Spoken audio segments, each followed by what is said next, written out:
මේ රාජ්‍යයන් දෙක එකට එක්කහුව වෙලා රාජකුමාරයා සහ රාමෝ පරිසරයකින් හැබි මේ පුරවර දෙකේ දා එකට එක්කහුව වෙනවා. ඔය දෙව්දහ කියන පුරවරේ ආලය මම වැය කරන්න දෙදුනා මේ ස්ථානවල වෙනුවෙන් සේවය ලබා දෙන්නට දෙදුනා.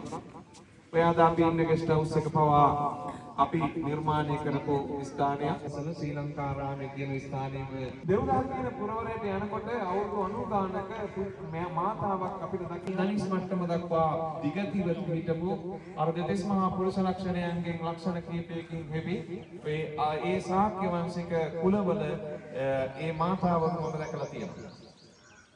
ඉතින් ඒ වගේ ඉතාම ලස්සන රූප ස්වභාවය බොහොම ලස්සන ආකාරයට හිටපු මේ මෑණිවරු දැකලා තියෙනවා. මම හිතන්නේ දැන් නම් මේගොල්ලෝ නැතුව ඇති. ඉතින් ඒ වගේ ඒ ඊටාම ලස්සන ප්‍රසන්න ශරීරයකට හිමිකම් කියන ඒ මහා මායා දේවියගේ දෙව්දහ පුරවරයේ මිනිසුන් සහ සුද්ධෝදන රජුගේ පුරවරයේ දෙක තමයි එකට එක්කහුවන්නේ.